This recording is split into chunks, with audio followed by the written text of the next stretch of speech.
안녕하세요. 읽어주는 동화 일가기의 모험에 오신 것을 환영합니다. 오늘 하루는 어땠나요? 북극해 일가기와 함께 편안하고 행복한 밤 되세요. 구독과 좋아요도 부탁해요.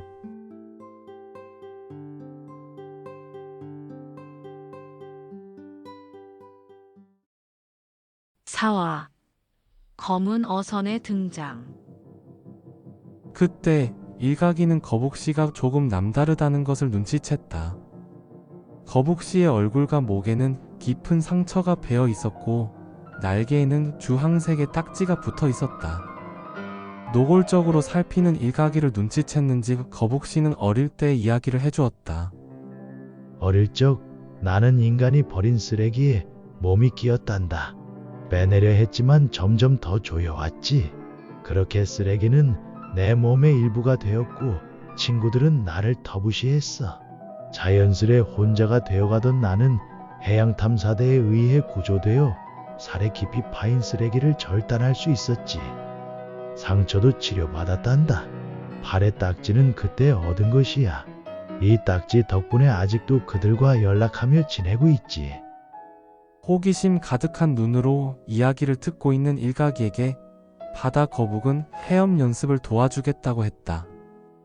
일가기는 그만 풋 입을 막으며 웃었다. 자신이 아무리 어린 고래라도 거북이보다는 빠르다고 생각했던 것이다. 죄송해요. 비웃으려던 건 아니에요. 말하며 옆을 보니 어느덧 거북씨가 보이지 않았다. 거북씨는 발 아래에서 먼 바다 방향으로 헤엄쳐 가고 있었다. 순식간에 너무 멀어져서 일가기는 얼떨떨했다. 그는 발을 흔들기도 하고 그냥 물속에 떠 있기도 하며 아주 천천히 움직이는 것처럼 보였다. 일가기는 거북씨를 따라잡으려 속도를 냈지만 이상하게도 도저히 따라잡을 수가 없었다. 느려 터진 거북이도 따라잡지 못한 게 너무 창피하고 분했다. 지친 일가기는 포기하고 바다 위에 둥둥 떠서 거북씨를 멍하니 지켜보았다. 한참을 보니 거북씨는 물의 흐름에 맞춰 움직이고 있었다. 파도가 오면 거북이는 그냥 떠있기만 했다. 그 자리에서 자세를 유지할 수 있을 정도로만 파닥거렸다. 그러다가 파도가 가고자 하는 방향으로 갈 때는 거북이도 열심히 파닥거렸다. 거북이는 자신이 가고자 하는 방향으로 갈 때 파도의 힘을 적극적으로 활용했던 것이다. 그러니깐 바다거북은 파도를 거스르는 방향으로 헤엄치는 대신에 파도를 이용했던 것이다. 일가기가 아무리 해도 바다거북을 이길 수 없었던 건 파도의 흐름과 상관없이 계속 파닥거렸기 때문이었다.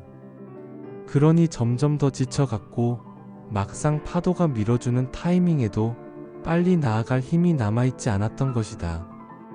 지난 경기에서의 청새치가 생각났다. 청새치는 지쳐서 느려진 게 아니었다. 파도를 기다렸던 것이다.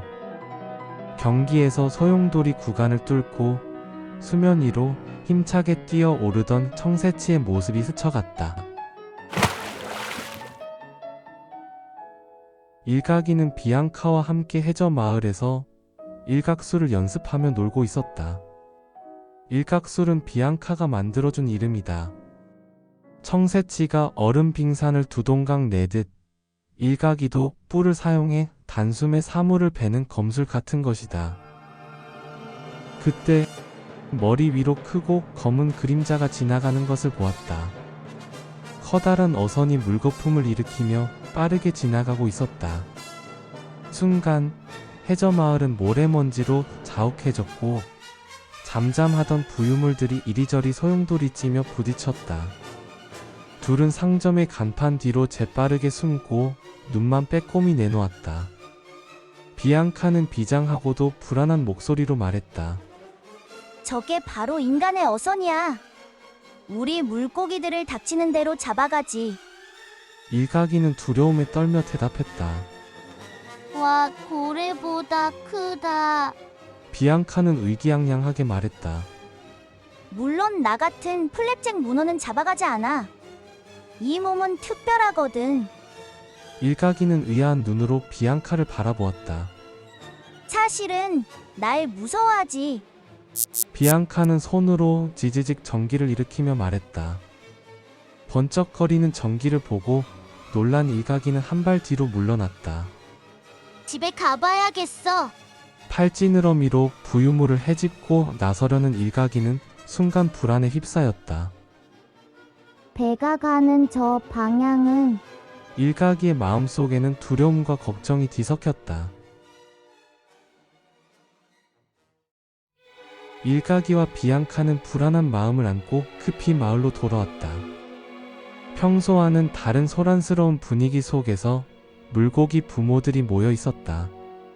그 중에는 일가기의 부모님도 있었다. 엄마, 아빠. 일가기의 외침에 모든 부모 물고기들이 고개를 돌렸다. 일가가 엄마 고래가 반갑게 외쳤지만 일가기는 갑작스러운 분위기에 얼떨떨했다. 엄마, 무슨 일이에요? 일가기는 불안한 목소리로 물었다. 인간들의 어선이 나타났단다. 놀이터에서 놀고 있던 어린 물고기들이 모두 잡혀갔어. 아빠 고래의 슬픈 목소리가 일가기의 가슴을 찔렀다. 너도 잡혀간 줄 알고 얼마나 걱정했는지 몰라. 엄마 고래의 말이 끝나자 일가기는 주변의 다른 물고기들에게 시선이 향했다. 자식을 잃은 물고기들은 슬픔에 잠겨 서로를 부둥켜 안고 울고 있었다. 평화롭던 엘라 골짜기에 이토록 비참한 어둠이 깔린 것은 처음이었다. 일가기의 마음속에서는 알 수 없는 분노가 검은 부유물처럼 일어났다. 친구들을 구해야 해요. 저 어선은 내가 맡겠어요. 일가기는 결연한 목소리로 외쳤다. 무슨 소리야? 우린 그저 물고기일 뿐이야. 어림도 없다고. 비앙카는 불안한 눈빛으로 일가기를 바라보았다. 일가가 우리도 슬프지만 이건 어쩔 수 없단다. 냉혹한 자연의 법칙일 뿐이야. 바다 코끼리 아줌마가 비앙카의 말을 거들었다.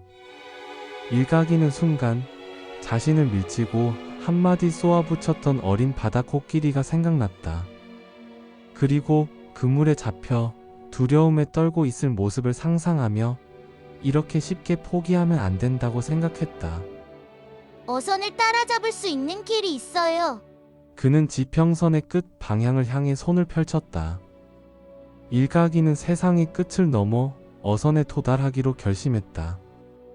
아빠 고래가 불안한 목소리로 말했다. 안 돼. 그쪽은 너무 위험해. 그리고 어선에 가까이 가는 건 더더욱 위험해. 일가기는 아이를 잃은 부모 물고기들을 바라보며 결심을 다졌다. 아니, 친구들이 위험에 처했잖아요. 나라도 해야 해요. 아빠의 시선도 그들에게 머물자 더 이상 할 말을 잃었다. 걱정 마세요. 제가 함께 가겠습니다. 그때 대화를 듣던 거북씨가 유유히 다가왔다. 거북씨의 부드러운 목소리에 일동이 소란스러워졌다. 물고기들은 연신 거북씨에게 반갑게 인사를 했다. 거북씨는 이 해역에 100년 동안 살았을 뿐 아니라 모두의 친구이기도 했다. 거북씨의 동행에 더욱 결심이 선 일가기는 세상의 끝 방향을 향해 헤엄쳐 갔다. 제가 일가기를 지키겠습니다. 비앙카는 양손으로 전기를 지지직 일으키며 의기양양하게 말했다. 비앙카, 가자. 일가기는 큰 소리로 외쳤고 비앙카는 허겁지겁 일가기를 쫓았다. 뭐해요? 어서 따라가 봐요. 엄마 고래는 걱정스러운 목소리로 아빠 고래를 재촉했다. 알았어.